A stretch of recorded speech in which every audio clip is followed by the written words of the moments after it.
Bueno, pues mi camino, mi llegada al mundo del teatro realmente fue muy orgánica. Yo estudié Bellas Artes y cuando entré en la Facultad de Artes Plásticas ya había un grupo de teatro y de manera casi orgánica, intuitiva, pues a través de la escultura realmente empecé a trabajar el ámbito escénico. O sea, yo empecé a construir unos objetos que recogía de la calle, eran muebles, eran objetos que encontramos en rastros, los manipulaba, construía con ellos artefactos nuevos, distintos, y ya ese primer proyecto de carrera fue en un teatro, pusimos el objeto en el espacio, cambiamos la luz, incluso yo hablaba, me movía, ya era una propuesta escénica, fue muy intuitivo y realmente muy inconsciente también. Supongo que estaba ya un poco afectada por el grupo teatral, pero yo creo que hubo un momento en el que yo me planteé desligarme de la obra plástica, la obra escultórica,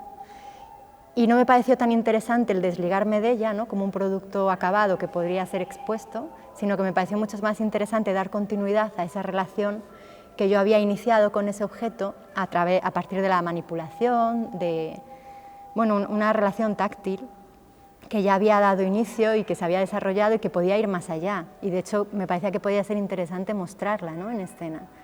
Entonces, bueno, ahí ya empezó un interés por el cuerpo con el objeto que deliberadamente me llevó a lo escénico, sin saberlo.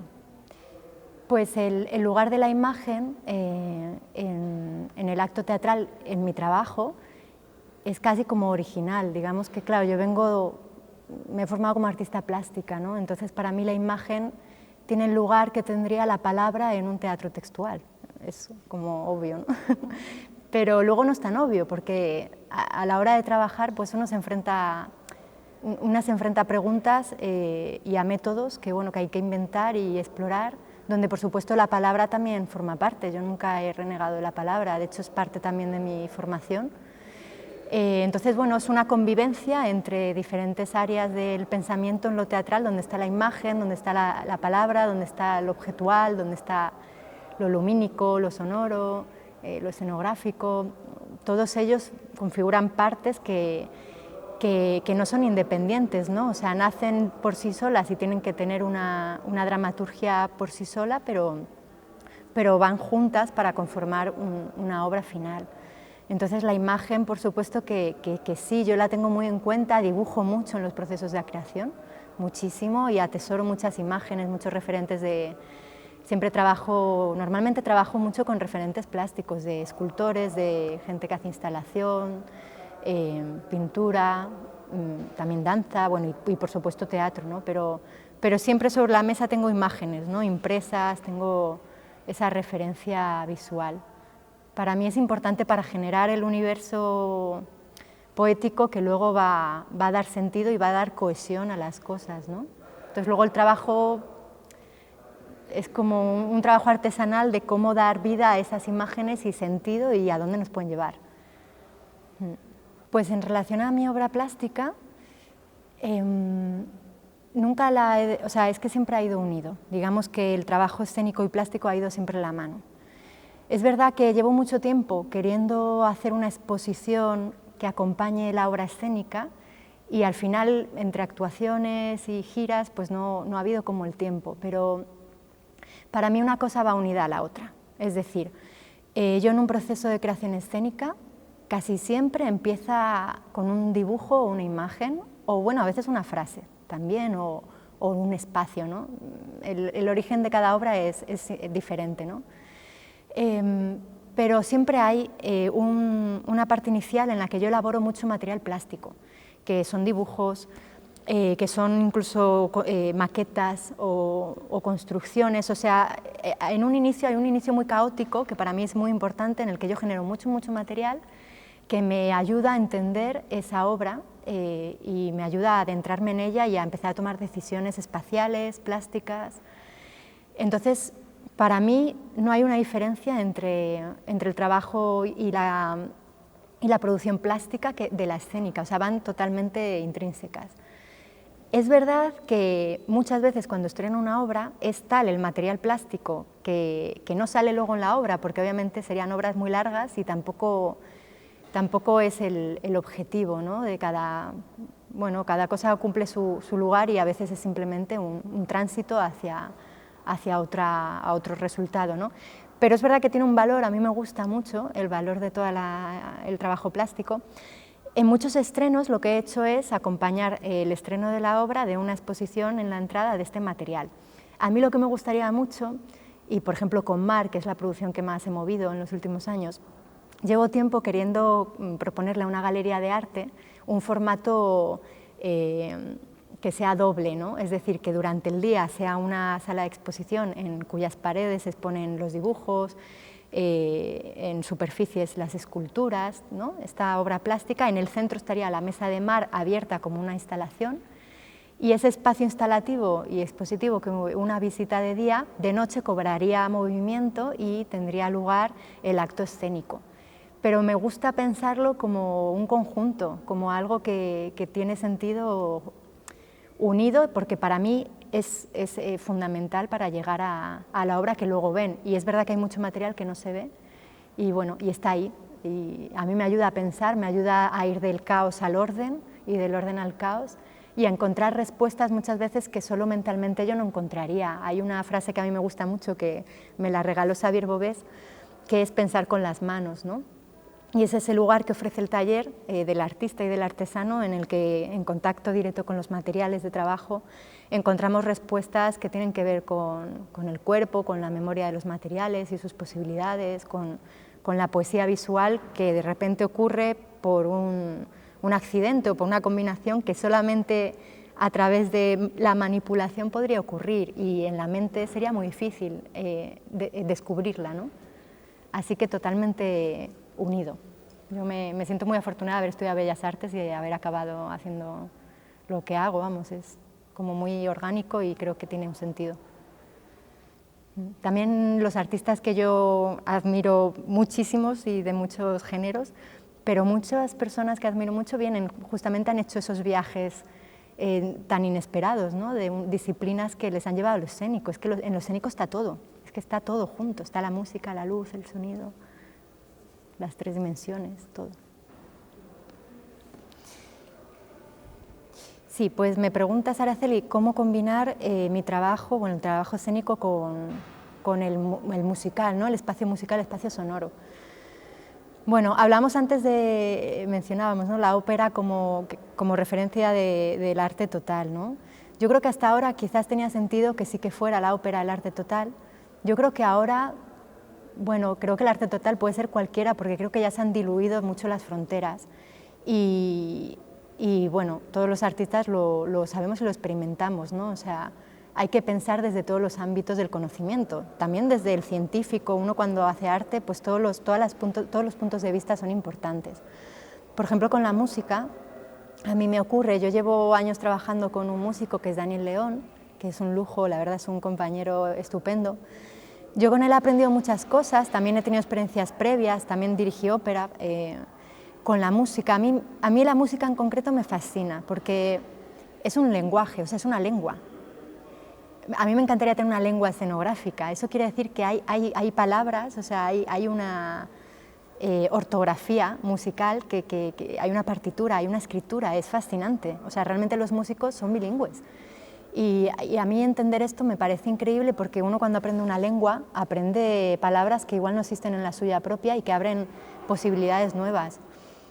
Esto con todo. En concreto con Dani me preguntaba sobre el proceso de creación.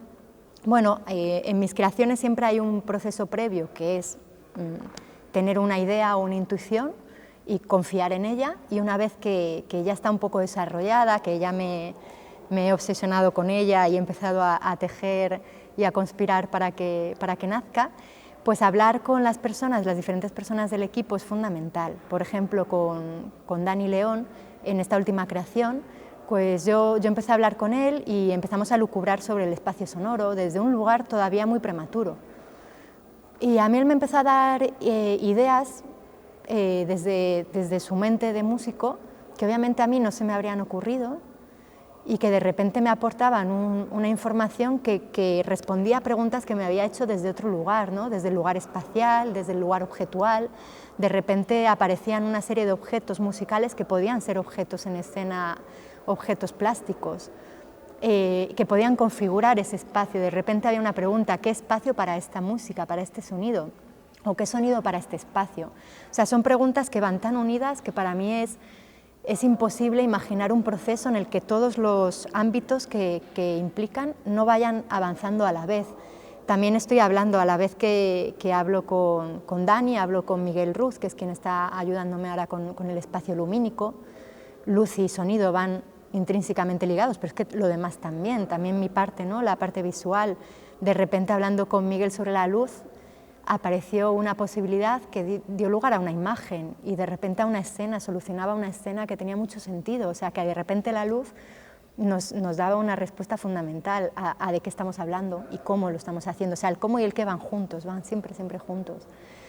Entonces, bueno, todas las áreas son fundamentales y, por supuesto, yo en el teatro que hago, sobre todo desde que empecé a trabajar con Xavier Bovés y a especializarme en lo que llamamos teatro objetual, aunque es más que eso, no podemos nunca cerrar, ¿no?, y acotar los géneros, es verdad que me interesa mucho también lo coreográfico en las propuestas.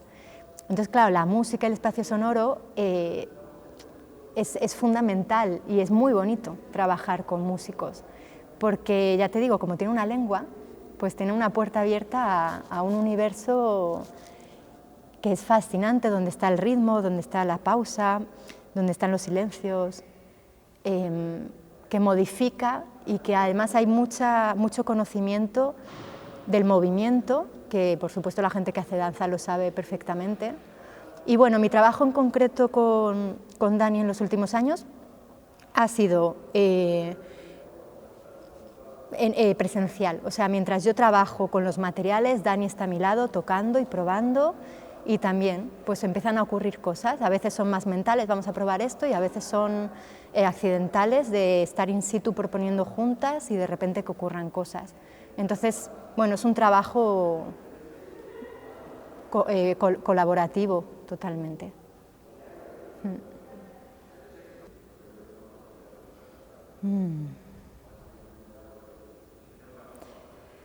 Pues, a ver, del proceso de creación y la parte más disfrutada, ¿no?, del proceso de creación, pues yo diría que por un lado sería el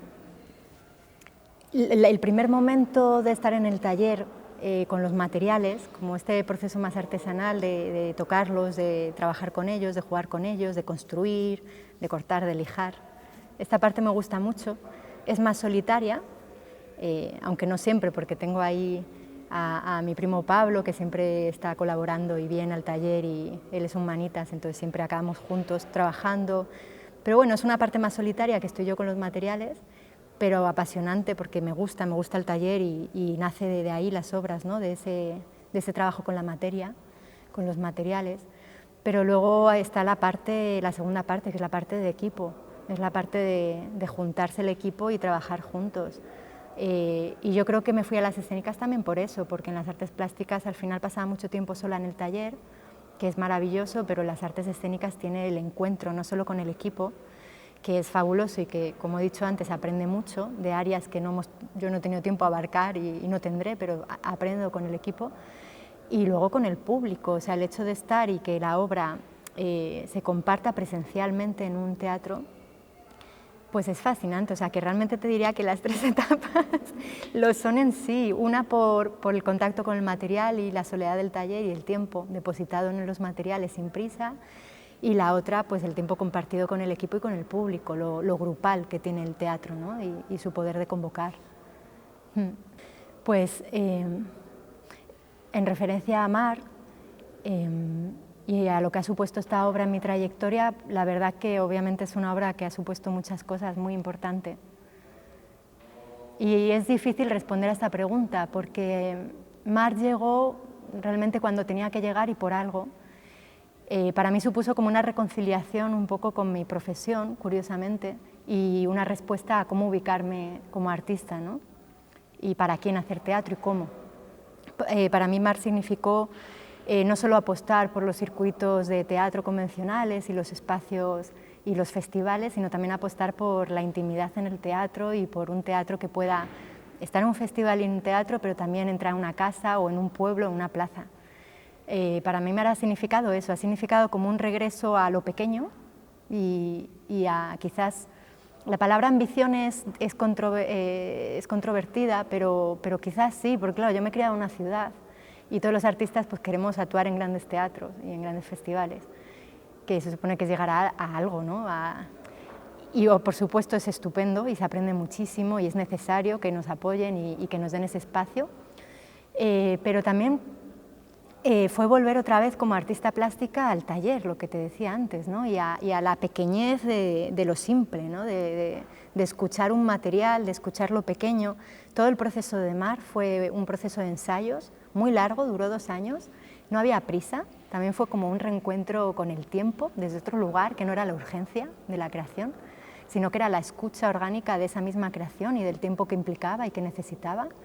Fue un aprender del público, como un acercarme al público desde un lugar como muy sencillo, que era simplemente hacer ensayos cada poco tiempo, que esto fue algo que aprendí de Xavier Bobes también, lo mencionaré mucho porque he aprendido muchas cosas con Xavi.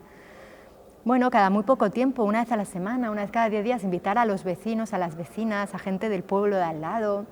Siempre intentábamos que hubiera gente que no tenía nada que ver con el arte y artistas, ¿no? Nos interesaban mucho las dos opiniones, pero siempre al final la idea era que empezaran hablando los que no sabían de arte y luego los artistas, simplemente porque muchas veces si no se cohibían las personas pensando que su opinión no era válida, cuando en verdad fue lo que hizo, o sea, gracias a ello es que Mar realmente yo creo que es cercana al público, porque parte de lo esencial, ¿no? Que era preguntar a estas personas qué habían sentido, ver sus reacciones. Entonces ha sido un proceso precioso que a mí me ha enseñado muchísimo y, como os decía, como artista, dónde situarme, cómo y para qué y para quién.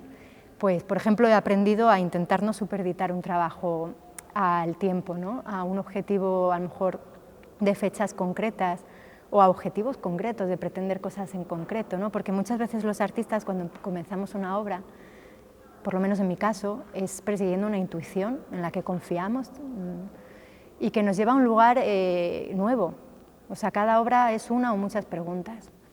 Entonces, transitar ese proceso de una manera como inocente y con mucha ilusión y sin querer un resultado en concreto y no supereditarlo así va a ser bueno o malo, para mí es fundamental después de haber hecho Mar. Yo venía de hacer grandes producciones, de tener como mucha presión también por mí misma, ¿eh? Entonces, bueno, de repente incluso esto ha ido acompañado de un proceso de huida un poco de lo urbano en un sentido no total, porque me encanta venir a las ciudades, me nutre mucho, pero bueno, de alejarme muchas veces ahora en los procesos de creación, pues pedimos residencias en el campo, tenemos ahí al animal a la esquena que es como un aliado fundamental, y procesos donde podemos trabajar alejados del ruido y con otro tiempo, y sí, depositando el tiempo en los procesos. Entonces yo creo que Mar me ha dado todo eso, además de muchas alegrías, porque lo hemos podido hacer en muchos lugares, como te digo, en festivales maravillosos, donde hemos conocido trabajos de compañías, que ha sido un regalo, porque realmente en España hay compañías que yo no conocía fabulosas, de teatro objetual y de otros géneros, porque el teatro objetual está ahora en el circuito del títere y el objeto, pero también el teatro contemporáneo. Entonces ahí estamos todas trabajando y los festivales es el encuentro entre artistas, fundamental, pero eso también de poder llevarlo a pueblos y ver que los públicos al final, cuanto más heterogéneos mejor, ¿no? Para probar una obra y para responder por qué hacemos arte, ¿no? Y cómo podemos incidir desde el arte en la realidad. Así que sí, todo eso es Mar, aparte de muchas más cosas que podría decir, la verdad. Encuentro con espacios que nos hemos hecho ya como familia, bueno, mucha gente implicada, que ha seguido la obra desde el principio.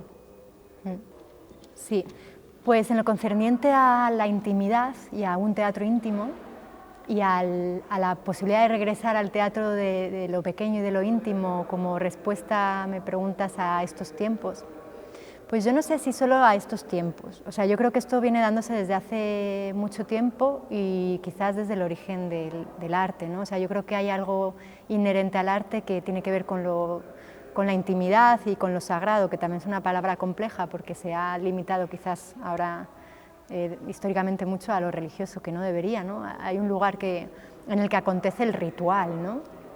Que es fascinante, porque al final es convertir lo cotidiano en extracotidiano y en la relación con la magia, ¿no? Que puede tener algo muy cotidiano y muy simple, ¿no? Que creo que es algo que no deberíamos nunca perder como objetivo, convertir nuestra vida en un acontecimiento, ¿no? Pero bueno, también viene dado porque desde hace años, por lo menos en nuestro país y creo que en muchos más, ha habido una crisis de la institución y ha habido menos accesibilidad a espacios, ¿no? Institucionales, han cerrado incluso muchos teatros, o para artistas que somos emergentes, pues no es tan fácil acceder de primeras a espacios puramente teatrales o acondicionados para lo escénico, y la precariedad también ha ayudado pues a que se empiece a hacer teatro desde hace muchos años en otros espacios y por supuesto en casas. Ahora con el COVID esto se ve afectado, claro, obviamente a nosotros nos pasa con Mar, hay una distancia de seguridad, pero bueno, no tiene por qué perderse, ¿no?, la intimidad. Incluso ahora con la obra nueva, Silencio, que es una propuesta que yo tenía interés de trabajar, de irnos ahora a otro formato mucho más amplio, a la distancia, estamos trabajándola también desde lo íntimo, aunque haya una distancia, lo íntimo y el detalle y el tiempo de las cosas simples sigue estando, porque es un respirar de la propuesta. Yo creo que es parte del arte, yo creo que es una parte importante que de verdad que hay que respetar, y yo confío, creo y me gustaría defender un teatro que quepa en todos los espacios. Hombre, es verdad que hay propuestas técnicamente que están pensadas para espacios concretos, que es muy interesante hacer una propuesta que nace del espacio, a mí me gusta mucho, pero su esencia se puede transportar a un salón. A mí me gusta mucho esto de los músicos, que antes me preguntáis por la música. Los músicos se juntan sin conocerse en casa y ya están tocando juntos, ¿no? Entonces, poder llevar nuestro arte, no sé, buscar herramientas para que nunca salga de las casas, porque al final es el lugar, yo eso lo he aprendido también con Mar, donde como la cotidianidad es real, es la vida en estado más puro, ocurre y acontece en las casas, en los hogares. Hacer allí cosas tiene una incidencia mucho mayor que en cualquier otro espacio, ¿no? Pero por supuesto también los teatros, las plazas, las calles, hay que pensar siempre, ¿no?, en cómo conquistar desde el arte todos los espacios y los formatos que son nuestros, ¿no?, realmente, y que requieren de esa transformación, ¿no?, de esa libertad. Sí, pues en relación a la incidencia de la situación del COVID con el público, a ver, yo creo que el público no es que haya cambiado en sí, la gente seguimos teniendo mucha necesidad y ganas de ir a los teatros, a los museos, a los conciertos.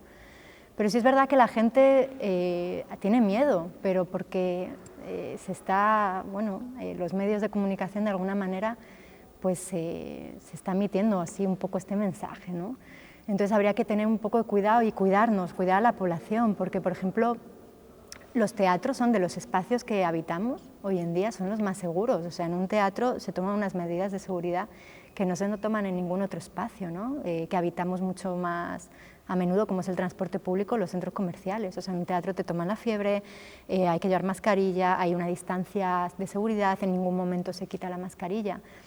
Yo no he dejado de ir porque realmente es dramático las consecuencias que ya tenemos y que vamos a tener. Obviamente que el tejido cultural se está viendo afectado como tantos otros, o sea, esto es una crisis general, pero también vivimos en un país que no ha cuidado y no cuida a sus artistas. Esto es una realidad con la que contamos, hay mucha precariedad, están cerrando muchas salas. Si ya era heroico mantener una sala a día de hoy, imagínate ahora, ¿no? Es realmente complicadísimo. Y además yo creo que somos de los sectores que hemos desde el principio tenido más en cuenta las restricciones y nos hemos intentado adaptar, de hecho nos hemos adaptado desde el día 1 a ellas, pero porque queremos seguir haciendo cultura, porque realmente no hay un futuro sin cultura. Y esto es así, ¿no? Si no se quiere apostar por ello, pues tendremos un futuro más desalentador. Esta problemática ya existía antes y obviamente ahora con esta situación y esta crisis sanitaria pues es mucho más dramática, pero bueno, yo creo que realmente yo lo veo, o sea, se han tomado de una manera muy consciente y muy responsable, entonces realmente animo a la gente a que siga yendo a los teatros. y a que se siga, por supuesto, fomentando, ¿no?, que el tejido cultural que no se vaya más al garete, iba a decir, por decir una palabra poco... Sí, claro que sí, claro que se está viendo afectado. Sí, en relación a la franja de edad, ¿no?, de los espectáculos que yo hago. Es verdad, claro, me lo preguntan mucho, ¿no? Es verdad que en mi trabajo como autora, como creadora, yo nunca pienso a la hora de crear para qué público va dirigido. No me hago nunca esta pregunta. Es verdad que trabajo desde mí y pues imagino lo que me gustaría a mí ver, y yo tengo una edad. Entonces es verdad que a la hora luego de mover el espectáculo pues solemos recomendar pues para mayores de 11 años, ¿sabes? Es un público adulto. Han venido personas con peques que por supuesto lo han disfrutado igual, pero bueno, igual ya tenían una relación y están un poco acostumbrados, ¿no? Porque al final yo hago unas obras que por la duración simplemente, ¿no?, en lo infantil pues suelen ser cosas más breves, también uso la palabra, bueno... Así como creadora todavía no he afrontado una creación infantil, aunque tengo muchas ganas, y de hecho este año va a ser como el año de empezar a trabajar también en lo infantil. Sí que tengo experiencias, he trabajado previamente con la compañía Les Bisous de Klaus, de Pascal Laurent en Francia. Ellos hacen un teatro de títere y objeto para todos los públicos que a mí me fascina y además confío mucho que se puede hacer y que se debe hacer. Creo mucho en ello y por eso tengo ganas, en un teatro que involucre a todas las edades, porque realmente... También yo creo que en España se ha infantilizado durante tiempo y a veces se hace al público infantil, cuando en verdad necesita menos respuestas que los adultos. Y es un ámbito de libertad extrema. O sea, los peques, no sé, no van a juzgarlo, lo disfrutan y están en verde, ¿no? Están como... A todo le van a buscar sentidos o ni siquiera les hace falta, ¿no? Entonces es estupendo afrontar una creación para pequeños. En Francia con esta compañía yo aprendí eso, aprendí a trabajar, ya te digo que lo tengo que hacer como creadora, realmente me lo tengo que proponer. Cuando lo he hecho ha sido más un encargo que me haya nacido por lo que te digo, ¿no? Porque pienso a trabajar desde lo que yo vería, ¿no?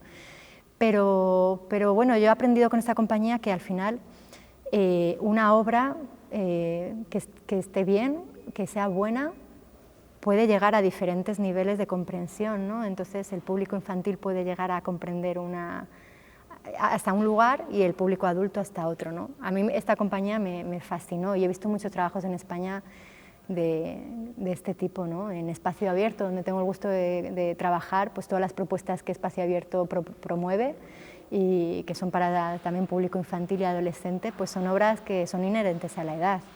Entonces, por supuesto que me interesa muchísimo y que me parece que es un lugar muy necesario de investigación. Este año empezaré con ello. Tengo una propuesta de una productora canaria, vamos a empezar a hacer teatro objetual muy enfocado a todos los públicos y a través del cine, del lenguaje cinematográfico. Y bueno, también el objeto y el títere es que es una puerta hacia todas las edades, porque todos hemos sido niños y niñas y hemos jugado, y se basa mucho en eso, ¿no? En ese disfrute del lenguaje de las manos y del juego. Entonces ahí es muy fácil, por eso más la han venido a ver pequeños y lo han disfrutado también. Aunque ya te digo que igual si hiciera algo infantil pues pensaría más la duración, quizás, ¿no? Los tiempos, que ahí sí que los adultos estamos preparados para... Trabajamos también muy desde lo mental, ¿no? Entonces, bueno, igual modifica, ¿no? Pero sí, lo tengo en cuenta. Yo no sé muy bien realmente la ley en cuanto obliga, ¿no?, o limita a los espacios de formación, ¿no?, a tener un mínimo de contenidos culturales. No lo sé, supongo que por personas que conozco que trabajan en lo pedagógico, pues depende un poco de cada centro, ¿no?, y el esfuerzo que ponga en ello. Yo creo que, por ejemplo, en Madrid es fácil el acceso porque hay iniciativas maravillosas que están trabajando en institutos, con peques, con adolescentes, hay proyectos fascinantes y al alcance de cualquier espacio, ¿no? Entonces, creo que tiene más que ver con dedicarle la importancia que tiene y confiar en que es fundamental, ¿no?, la educación artística y que el arte y la cultura tienen que tener un espacio dentro de los lugares de formación, porque es básicamente, no es que es solo fundamental, es que es como un derecho, ¿no?, a soñar y a fomentar, ¿no?, esa parte de libertad y, que todos tenemos dentro y de creadores, o sea, todos nacemos con esa cualidad de ser artistas. Entonces, obviamente, no sé, yo conozco centros que sí lo hacen y otros que no. Yo tuve la suerte de estar en uno que sí lo hizo y, por supuesto, las familias también tienen mucho que ver, ¿no? No solamente lo que en la escuela te lleven, que sería estupendo que, por supuesto, tuvieran esos programas, pero sino también las familias. Entonces hay muchos espacios. Espacio abierto ya lo comenté, ¿no? Están las chicas de Calatea con Piel, que tienen un proyecto que van a los institutos y trabajan con adolescentes. Hay compañías que yo misma, o sea, hemos ofrecido a institutos el ir allí a actuar. O sea, hay muchas compañías, hay muchos espacios haciendo un trabajo cultural genial. Es llamar y ponerse en contacto, es fácil. Estamos deseando los artistas, ¿no?, contactar con los centros de formación, porque todos hemos pasado esa etapa y la hemos apreciado cuando la hemos tenido.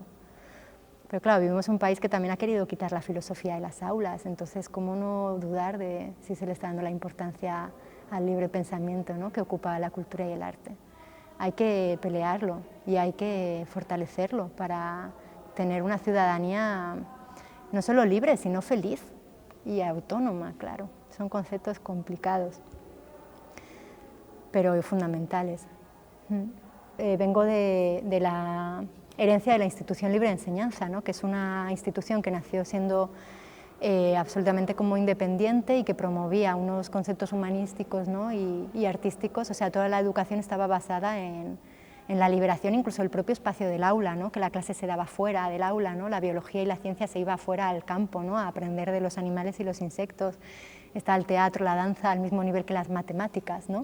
Entonces, obviamente, ¿no?, lo que comentábamos, que si solo depende de la heroicidad de algunos profesores y profesoras que pelean y que dedican mucho de su tiempo personal a crear contenidos extras donde se involucre, ¿no?, a las artes y miradas distintas, ¿no?, desde donde enfocar la pedagogía, pues claro, debería de ayudarse, ¿no?, a estos profesionales y que realmente en los programas pedagógicos fuera un derecho, ¿no?, y un deber de las instituciones a tener esta oferta, ¿no?, para el alumnado.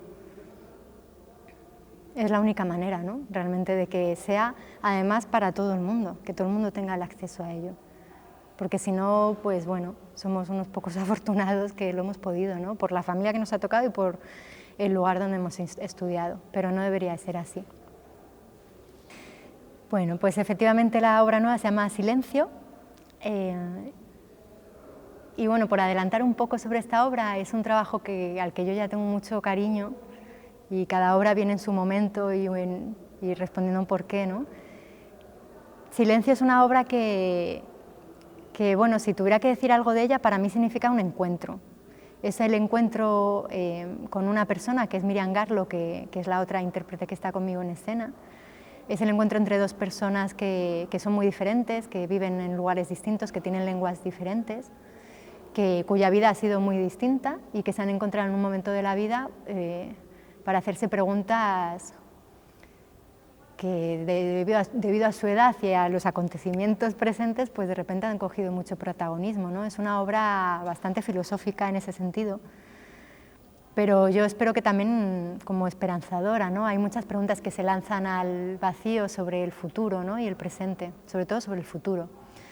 Y bueno, esta unión que es conceptual y también es visual, ¿no?, porque hay dos cuerpos que se funden, ¿no?, también yo creo que es la esperanza, ¿no?, de poder llegar a comprendernos y a preguntarnos cosas para afrontar lo que viene, porque es un momento importante y sobre todo la gente que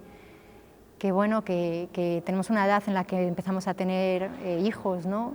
Yo creo que esto es muy fuerte, pero creo que es de las primeras generaciones de padres y madres que no confían en que el futuro de sus hijos e hijas sea mejor que el suyo. Y esto es dramático, hasta el punto de plantearse la maternidad, ¿no? Es que son cosas importantes.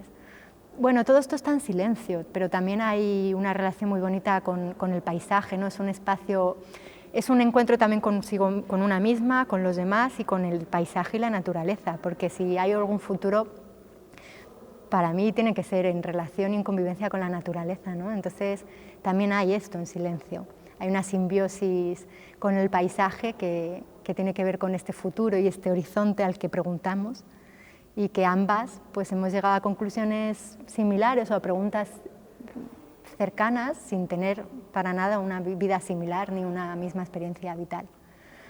De nuevo, pues hay objetos, hay mucha imagen poética, porque obviamente todas esas respuestas que no podemos responder, pues a veces se pueden intuir en la poesía, por lo menos se pueden imaginar o desear. Y bueno, ese es Silencio, es una obra que llega por muchas cosas y por muchos motivos y por supuesto influenciada por el presente. Bueno, hay una frase que siempre digo cuando hablo, ¿no?, del presente y del pasado y el futuro, y que me regaló Sansol, que es que las neuronas con las que recordamos son las mismas que usamos para imaginar, o sea que el acto de recordar siempre tiene algo de inventar, y en cierto modo siempre que inventamos estamos haciendo uso de los recuerdos. Y para mí es muy importante porque muchas veces el teatro objetual se ha relacionado siempre con la memoria, y es verdad que ocurre y que tiene esa parte preciosa de que los objetos tienen su propia historia que habla de nosotros y de nosotras, pero para mí es muy importante que, por ejemplo, en esta obra es este deseo a utilizar esta cualidad, ¿no?, de la memoria para también imaginar y pensar en el futuro. Esta obra en un principio se iba a titular Futuro y al final se llama Silencio, que yo creo que no es fortuito, porque al final quizás futuro es una palabra muy grande ahora mismo, entonces al final es silencio, y es que realmente hay cosas que son difíciles de nombrar, pero sí que podemos imaginar, y es un momento muy importante. Yo estoy ilusionada, muchas veces en este año he perdido a veces como esa ilusión, pero la defiendo y la trabajo, porque hay muchas personas de muchas edades y muchas muy jóvenes que son muy conscientes, sobre todo ecológicamente, artísticamente, y estamos con mucha energía para empezar a pensar en un cambio y en el futuro, que pasa por, de verdad, con la vinculación con el arte, con la ecología, con empezar a pensar otros modelos. Es una oportunidad muy grande y no hay que perder la ilusión. Así que tenemos esas neuronas con las que recordamos para no cometer errores, pero con las que podemos crear, imaginar, cambiar las cosas, absolutamente. Así que ese es el trabajo maravilloso que tenemos entre manos. Y tenemos las herramientas, en mi caso, teatrales y artísticas, cada uno tiene las suyas, así que vamos a ello. Vale, pues a la pregunta que más le queda por hacer a Andrea Díaz Reboredo, pues muchísimas cosas, y además que no todo tiene que ver, y sí que tiene que ver, o sea, me queda, ya te digo, tengo muchas ganas de seguir investigando otras objetualidades que tengan que ver con, ya te digo, lo que está por venir, objetualidades futuras. Me queda por investigar, me interesa mucho la danza cada vez más también, el cine también, este año va a ser un año para el cine, la huerta, yo es que lo meto, porque para mí como artista es muy importante, estoy investigando la huerta desde hace poco y estoy fascinada y está impregnando también mi trabajo artístico. La madera, no me va a dar la vida y yo creo que es genial que las personas, como empecé esta entrevista, que hagamos un esfuerzo por diluir las fronteras entre áreas del conocimiento, porque es así, o sea, yo soy de una generación que nos han intentado inculcar que un currículo especializado vale más que un currículo plural, y yo lo defiendo porque creo que es importante. Yo cuando trabajo con personas, hace poco, ¿no?, que buscaba una persona que hiciera espacios sonoros, más en la cuestión más técnica, y di con un gran amigo que me decía, bueno, yo ahora es que me he ido a Segovia, a un pueblo, y soy carpintero. Y le dije, pues mejor aún, porque claro, podemos hablar de más cosas, más allá de todo tu conocimiento en la técnica, aún encima sabes construir con madera. Digo, esto es fascinante porque va a sumar mucho más. Entonces me quedan por hacer muchas cosas y nos queda por hacer cosas y unir proyectos de creación con proyectos de cuidado, de convivencia. Creo que es un momento también para eso. No es un momento solo, por lo menos yo personalmente, para pensar solo en la creación. Yo estoy pensando en que desde la creación realmente cambiemos y fomentemos nuevas formas de estar y de vivir. A mi generación le toca, vuelvo a eso, lo siento, pero es que me preocupa. Entonces, bueno, pues tengo entre manos también un proyecto de vida en el campo, o sea, un proyecto artístico donde esté lo artístico, el cuidado de la convivencia, la huerta, y donde esté también lo social y lo ecológico, y que todo pueda ser un lugar de encuentro entre personas, para crear, para convivir, para conversar y para repoblar esta España que tenemos vacía y que tiene tantas posibilidades ahora mismo para gente joven y artistas en vínculo con lo urbano. Entonces, bueno, es un momento fascinante, nos quedan muchas cosas y yo creo que se están moviendo personas muy potentes y con muchas capacidades. Yo confío mucho en todas estas personas que conozco muy poderosas y que me dan también a mí mucha confianza en ello.